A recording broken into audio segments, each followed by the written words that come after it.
Start 75 શબ્દ ઝડપ.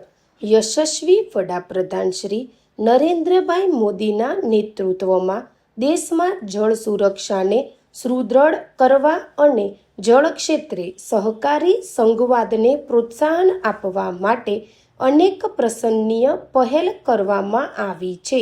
આ જ કડીમાં દેશના યશસ્વી કેન્દ્રીય ગૃહ અને સહકારિતા મંત્રી શ્રી અમિતભાઈ શાહની ઉપસ્થિતિ અને મધ્યસ્થતા હેઠળ નર્મદા જળના લાભાર્થી રાજ્યો વચ્ચે પાછલા 4 દાયકાઓથી ચાલતો વિવાદ ઉકેલાયો છે.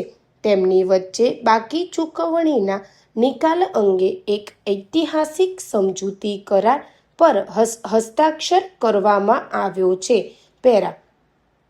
નવી દિલ્હી ખાતે કેન્દ્રીય ગૃહમંત્રી શ્રી અમિતભાઈ શાહ અને કેન્દ્રીય જળશક્તિ મંત્રી શ્રી સી.આર. પાટીલની પ્રેરક ઉપસ્થિતિમાં ગુજરાતના મુખ્યમંત્રી શ્રી ભૂપેન્દ્રભાઈ પટેલ, મહારાષ્ટ્રના મુખ્યમંત્રી શ્રી દેવેન્દ્ર ફડણવીસ, રાજસ્થાનના મુખ્યમંત્રી શ્રી ભજનલાલ શર્મા અને મધ્યપ્રદેશના મુખ્યમંત્રી ડૉક્ટર મોહન યાદવે આ વન ટાઈમ સેટલમેન્ટ કરાર પર હસ્તાક્ષર કરીને વર્ષો જૂના વિવાદનો સૌહાર્દપૂર્ણ અંત આણ્યો છે.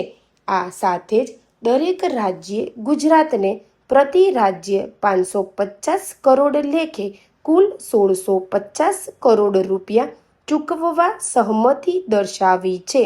આ પ્રસંગે કેન્દ્રીય ગૃહમંત્રી શ્રી અમિતભાઈ શાહે જણાવ્યું હતું કે વડાપ્રધાન શ્રી નરેન્દ્રભાઈ મોદીના દાર્શનિક નેતૃત્વમાં દેશના વિવિધ રાજ્યોમાં ડબલ એન્જિન સરકાર કાર્યરત થતાં પરસ્પર સમજણ વધી છે, જેના પરિણામે લાંબા સમયથી અટકાયેલા જળ વિવાદો ઝડપથી ઉકેલાઈ રહ્યા છે.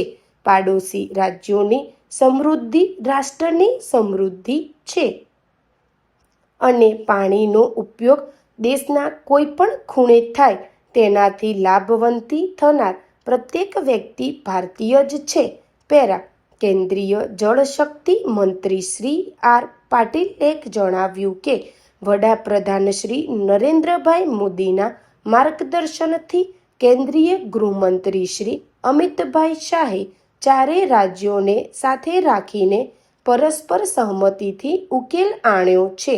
આ જ કારણો રાજ્યો વચ્ચે પાણીની યોજનાને લઈને નવી શરૂઆત થશે. પેરા. આ ઐતિહાસિક સમજૂતીથી ગુજરાત રાજ્યને ખૂબ જ મોટો ફાયદો થશે. સરદાર સરોવર પરિયોજનાના નિર્માણ ખર્ચની વહેંચણી અને પડતર લેણા અંગે ચાલતા આ વિવાદના કાયમી ઉકેલથી ગુજરાતના હિતોનું રક્ષણ થયું છે. પેરા. કેન્દ્રીય ગૃહમંત્રી શ્રી અમિતભાઈ શાહની દ્રષ્ટિપૂર્ણ પહેલના કારણે ગુજરાત માટે તેના હકના નાણાકીય સેટલમેન્ટનો માર્ગ મોકળો બન્યો છે.